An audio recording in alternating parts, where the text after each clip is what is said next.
Hello there, and a very warm welcome to another edition of the program. I am Victor Matthias. Now, with the Premier League returning to TV screens, fans watched with keen interest how their teams performed during the transfer window.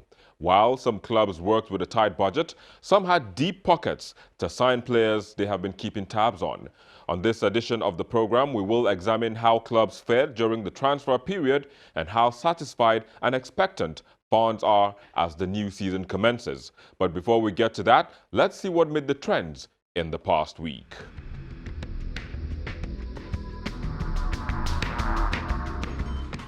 Nigerians who have numerously created hashtags to protest police brutality made a what goes around comes around commentary after the Nigeria police trended a hashtag asking the Nigerian army to provide answers after an incident between the two forces resulted in the death of a civilian and 3 officers, and in the process the escape of a suspected kidnap kingpin.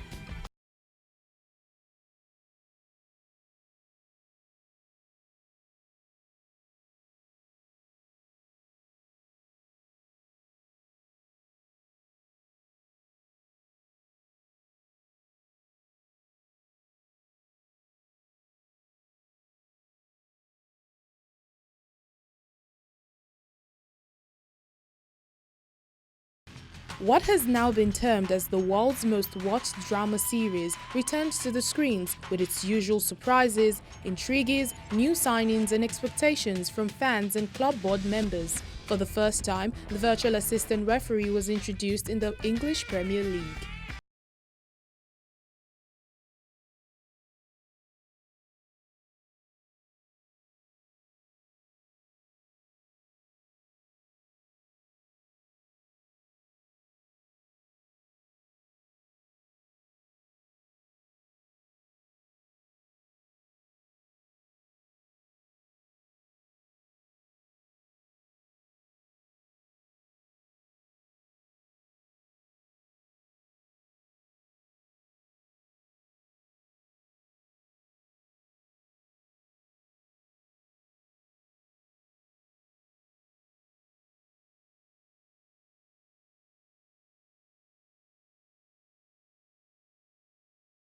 Fine day. And joining us to look at that, we have Emmanuel Nwachiku. Thanks for joining us on the program today. A sports commentator as well as an analyst. And we also have Ifreke Iyang. He's also a sports analyst as well as a commentator. Thanks as well for joining us on the program today. Thanks for having me. Let me start off with you. I mean, what was deadline day like for you? Let me use the word of Rahul Sanledi, the MD or head of football for Arsenal. He said that he never knew that Deadline Day was a TV show in England. That he just came and realized that there's actually a TV show for Deadline Day. And for someone who never knew that Deadline Day was a TV show, he made a very good show of Deadline Day. Deadline Day has always been fun for those of us who follow football and follow transfers. And this Deadline Day didn't fail to live up to expectation. We had some crazy moves at the end of the day. Ifreke, there was actually like a shift. Usually deadline days are like August 31st, but this time around it was shifted back to August the 8th. What happened? I think Premier League managers came together and had the agreement that we don't want our players to be destabilized by rumors of am I going, am I staying? So they wanted all transfers, especially outgoing or incoming, I think, to be sorted out by 24 hours before the season starts. So that's what happened. So for Italy, I think it goes to August 18th, and for Spain, maybe September 2. So, yeah. So everybody doesn't have that joint closure, like, okay, no more deals after this time. So. So, do you think that's a better way of doing things, or should Well, they have maintained the status quo? Well, this is the first time, so I think we need to see this play out again, maybe next year or next 2 years, and see how it helps the Premier League, to help their players and their squad management and all of that. So before we get to the players, I mean, of course, deadline was all about the players, but even before the signing and of players started, the managers also, there was Lampard moving to Chelsea. How was that move for you? I was having a chat with Ifreke just before I came on air as to how I still don't understand how decisions are made at Chelsea. I still don't understand why so many managers at Chelsea lost their jobs. So Sarri would go in as one of those managers who I don't understand. How do you win the Europa League? How do you finish in the Champions League place and still not considered good enough for the job? But it is what it is. He's gone. There ain't so many managers available in the market. And Lampard did pretty well with Derby County. He's one of their own. In a way, he's one of their own in a way. And then they hope to ride with the nostalgia, the youthful exuberance and everything. I really do wish him well, but I do have my fears. Wrong timing, if you ask me, coming to a team that actually is in transition, and the first thing you have is a transfer ban. You cannot bring in your own kind of players to do what you want to do. You're compelled to use what you have on ground, especially in an environment where the owner of the club and the person who runs the club, Marina, are trigger happy. I just hope Lampard... Trigger happy or fire happy? Well, whichever way you choose to see it. I just hope Lampard is here with us by deadline day next summer. Well, we have to wait and see how that will play out. But which club would you say made a lot more moves than the other rivals this time around? A lot more moves is relative. For example, Manchester United spent the most money in the transfer window, but I don't think any Manchester United fan think they did well. If they did average, I don't think. I really don't think. I still don't understand what was the strategy behind the Manchester United transfer move. I do think a club like Arsenal did so well in the transfer window. Despite signing about how many players on deadline day? They did 6 all through the transfer. And they managed to address a couple of areas they needed to find players in. Again, considering their well-famed mega transfer budget, they found their way around it. I also do think Manchester City did well in adding depth to their team. They identified that the defensive midfield was a problem with the age of Fernandinho and the fact that he was now getting injured a couple of times. They needed to get somebody to understudy him quickly, and they did that very well. I do also think Tottenham did well. Tottenham shot up their midfield very well. Now, what they have done is prepare for the inevitable departure of Eriksen by bringing Lo Celso and Ndombele. Ndombele succeeds Wayama, so which I think they have done well in that respect. So those two teams did pretty well for me. I like how Chelsea managed the whole transfer ban on their team, and then had to rely on their huge youth teams to show up.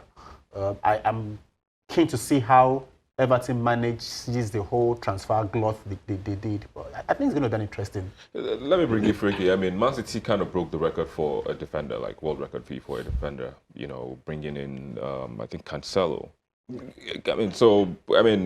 course, the defense usually is one of those areas where you need to show up every now and then, because if your defense is not really good, if your attack is better than your defense, you score and then you concede. I don't think you'll make any headways, coming as the season goes by, maybe either in the Champions League or any of the competitions. But which other team, or which other transfers really got you excited?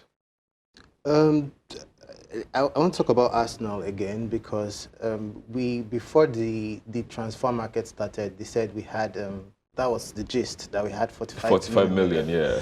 So at first I couldn't wrap my head around how of course I know that because we didn't qualify for the Champions League that there wasn't going to be a lot of money to be spent, but I didn't think it was going to be that little. And then we went ahead and broke our transfer record to get Nicolas Pepe. For 80 million. Yes. So ignore the fact that we have to pay over 5 installments, but eventually we have to cover that money. I'm very excited by Nicolas Pepe because Unai Emery has gotten a player he's been looking for. From the beginning of the season, of the transfer window, it was Wilfred Zaha he wanted, but Crystal Palace were playing hardball, and so he had to look for alternatives. And then Raul Sanllehi was able to structure a deal for Pepe. And it's going to come in and give Arsenal width and pace and directness and goals down the right. So, because one of the criticisms that was leveled at Unai Emery last year was that his football was tedious to watch, So, he started from 4 at the back, then he progressed to 3 because he had to show up the back. So now I think he's going to go back to a flat back 4 and let the front express themselves so that we'll not have wing backs, we'll not have wingers really. So I'm excited to see what Pepe brings to the team and how Emery can dovetail him, Aubameyang and Lacazette to gel up front. Oh, well, so one other transfer that caught my eye was Alex will be moving to Everton. Mixed feelings for me as a Nigerian. I don't know what you guys are feeling though. Okay, so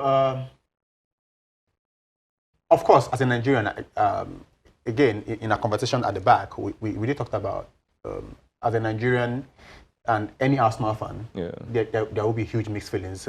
He is what you call one of our own. For Arsenal fans, he had been at Arsenal when he was 6. Yeah. So he is an Arsenal fan. I saw a video of him actually boasting that he was going to stay for Arsenal forever. But in football, you never say never. Well, you never say never. I think he was just youthful exuberance and excitement at that point. And being a Nigerian also, you want to see a Nigerian playing at probably the top level football. Football, yeah, top clubs. But when you look at it again, football is business. Football is business. And then Arsenal did have very small transfer. They have about 45 million to spend. They needed to find a way to go around it. And they did. They brought in a couple of players. Their transfer went into about 140, which meant they needed to have player sales to augment what they've spent. And they had already realized about 30 million from sales of some very fringe players. And all of a sudden, someone drops 40 million on your laps for Alex Iwobi, who, in all fairness, hasn't really caught it, haven't really blown out as a footballer for Arsenal. His returns hasn't been that impressive. Let's. I mean, if it's what are the stats like? What are his stats? I posted something on my Twitter feed, and for the last 3 years, Iwobi has scored 3 goals per season. 3 goals. So I mean, in the Premier League, in the or Premier combined League, in the Premier with the League, FA Cup. Okay. Yeah. So just in the Premier League alone, which were out of 38 games, he might be playing over 30. So you're scoring 3 goals for the last 3 seasons. So I understand the emotional connection and the reaction of, oh, he's one of our own. Actually, as a Nigerian, he came through the ranks and all of that. But there's also the objective part of it, which is that we now have a Reece Nelson, back from loan from Germany, who I think is a superior player to Iwobi. And although I think that... On what basis? On productivity, really, because you're a forward player. So there's goals, there's assists. So people will counter the fact that he has not been scoring enough with take-ons and passes into the box. I'm like, so how does that convert to assists? Because you're a forward player and they're there to create goals or to score goals. You know, so I think Nelson is going to be an improvement on Iwobi. Although I think Emery must have had a dilemma in letting Iwobi go, but because he didn't find buyers for Ozil and for Mkhitaryan, and that 40 million was a lot of money, we were like, okay, we can do this deal. You know, so yeah. So I think basically it came down to the money. It came down to the money. And not the stats on the performances. It's difficult for me to agree with Ifreke that Reece Nelson or any of the last there is better. There's nothing to prove that they are better. There's nothing to prove they are better. Maybe stats? There's no stats to prove that they are better. Reece Nelson just had 1 season at the top with Hoffenheim, so it's really difficult to say he's better. Martinelli just came in from Brazil, a young chap from Brazil. Saka is just breaking into the team. So you really don't have. But the point is, which of the players in that mix, in that zone, could you convert to cash quickly? And there was only one. There was only one that was marketable, which was Iwobi. Arsenal wasn't getting any offers for Ozil. Arsenal wasn't getting any offers for Mkhitaryan. And you needed the money. So that was, and when you read the statement from Arsenal, that is the longest statement I've seen announcing the sale of any player. I guess it was emotional. It was a full Twitter feed statement that was pasted. Even when Arsenal sold their captains, sold all the players they sold, it was just 2 lines. Even Thierry Henry? It was basically 2 to 3 lines on the Twitter feed. But here it was a full statement on the Twitter feed. So it tells you that it was a difficult situation. But they had to make a decision quick because the bid came in on the last day. And like you said, football is business. Football is business. So I think they took the business side of it and then let him go, hoping that the other young chaps can live up to expectation, make up for it, and then And you can tell if Arsenal got a 40 million bid for either a Mkhitaryan or an Ozil and an Iwobi, I have no doubt they would have sold either of the other two and leave Iwobi. He wasn't the biggest earner in the team. So the rest of it. All right, just hold it for a bit. We'll take a quick break and we'll be back just to wrap this up. And please stay with us. Thank you for staying with us. We still have with us our panelists right here in the studio talking about deadline day transfers in the English Premier League. But this time around, we'll just take a little bit of an overstep, take a look at other transfers that took place during the window. Guys, so, I mean, there were other clubs, the lower clubs in the Premier League. In England. Yeah, in England, of course. And what was it like, I mean, for other countries, for Spain, for Italy, for Germany? What was going on in there? Even though they haven't gotten to deadline day, but I'm sure, at least we know Lukaku left Manchester United to Inter Milan, and so there's been a bit of here and there for the English clubs, even outside, selling and even buying from outside. What was it like? I think one of the biggest transfers was Antoine Griezmann leaving Atletico for Barcelona. It's 1 year late, but then they've gotten in a guy that I'm very curious because they're still chasing Neymar. I'm very curious to see how he fits into a team that already has Messi. And I think they're very identical players. So I'm wondering... With Neymar? No, Messi and Griezmann. And then they're still on the chase for Neymar when they still have Dembele and there's Suarez. So I don't know what the plan is, and they've still not gotten rid of Coutinho. So there's an overload of attacking players. But that was one of the biggest deals that happened this summer, Griezmann moving to Barca, and also Real Madrid eventually getting Hazard after how many years of chase. But of course, it coincided with the return of Zinedine Zidane, who's a very big fan of Hazard. Hazard has reported back for preseason overweight, but he has scored his first goal. So it's been...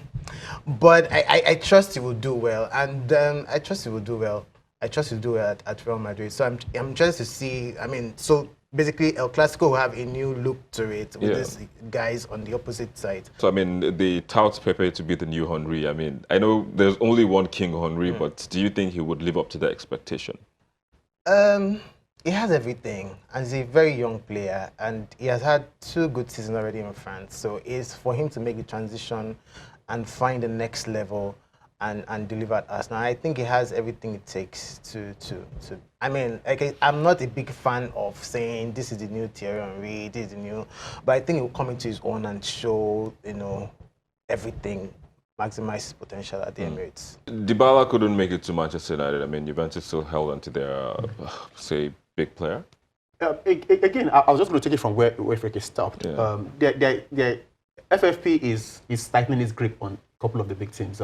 Years of massive spending is coming to For bite benefit back. of those who don't know, FFP means financial... Fair play. Fair play, good. It's coming to bite back, and you realize that the big teams are finding it difficult to do the deals they really want to do.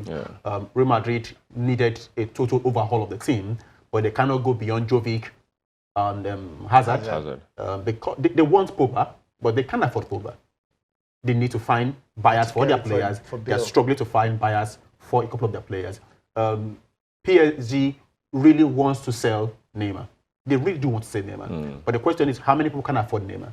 They may be forced to do a loan deal for Neymar at the end of the day for a club, then hoping the club pays. And then maybe instrumentally. If PSG now lets go of Neymar, who do you replace Neymar with?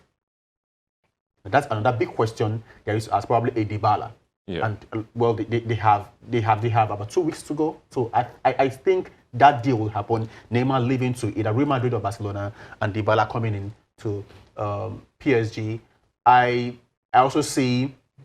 I don't think Juve has got much to do again. They've done a couple of.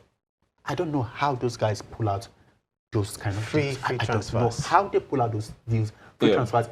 They are the best home for free transfer. They do free transfers more than any other. So just before we go, who would your money be on in the Premier League as well as in the Champions League?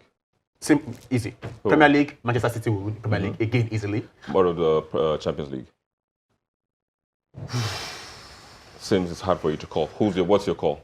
Manchester City by distance. Premier League. In the Premier League. Champions League. I think Manchester City will give it a go, but I think an English team will win the Champions League. Yeah. Well, that's kind of I think an wait. English team will win Champions League. Or Barca will win it. If not an English team, Barcelona will take it. We have to wait and see how that will play out. The season's just starting. Started in England already, Yeah. and of course in Spain and Germany and all the big Italian leagues. I mean, leagues in Europe, of course. We never can tell. I mean, we might just get a surprise. A team from, say, Norway might just win the Champions League. That's impossible. We have to wait and see. Thanks again for joining us on the program, but we have to hold it here, and we'll come back with the most viewed videos on our YouTube channel in the past week. Please stay with us.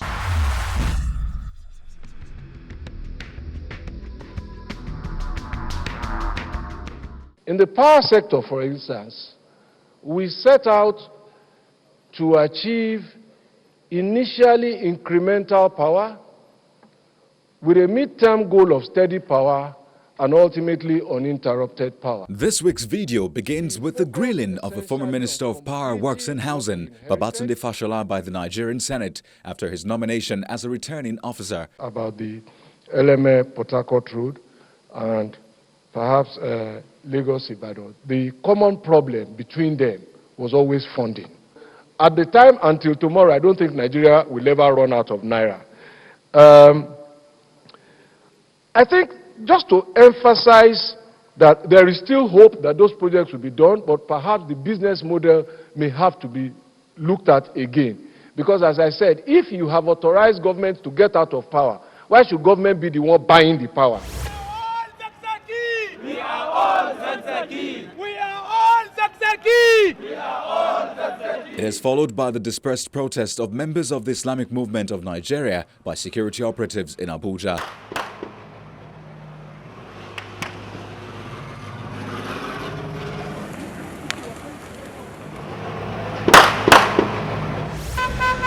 In third is another dispersed protest, this time in Lagos. Tagged the Revolution Now protest, the organizers were halted at their point of congregation, where some were manhandled and bundled into a waiting police van in a criminal-like manner.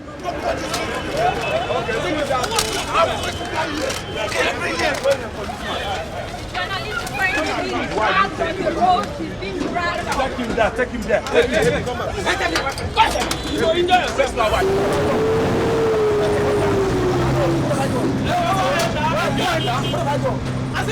Still staying with the protests, in second is the video of already arrested protesters in a police van being driven away. My phone has been kidnapped. They took my phone away. Ask them. They have stolen my phone. Please. It is unconstitutional. It's even immoral. And I'm going to state why it is immoral. It violates his constitutional rights to freedom of expression as provided for in Section 39 of the 1999 Constitution of Nigeria, his right to freedom of assembly and association as provided for in Section 40 of the 1999 Constitution of the Federal Republic of Nigeria. What has Showore done with the... And in first is the video of a senior advocate of Nigeria, Mike Ozekome, alleging that the federal government is allergic to criticism. I know that, yes, by the definition of the word revolution, it connotes insurrection, overthrow, kind of maybe making an attempt to instigate, to overhaul. But in law, there's what you call the mens rea of an offense and the actus reus of that offense. The mens rea is the intention. The actus reus is the act itself. Question. The videos that have been going viral in the last 3 days, they are just telling Nigerians, wake up now. It is your time to come onto the streets and demonstrate and protest against bad governance. And that we must do this peacefully. They emphasize that word peacefully. And that's the program this week. Let us keep the conversation and predictions for the new season going on. Just send them to the social media addresses showing on your screen. And don't forget to include the hashtag as well. Bye for now, and thank you for watching. I'm Victor Matthias.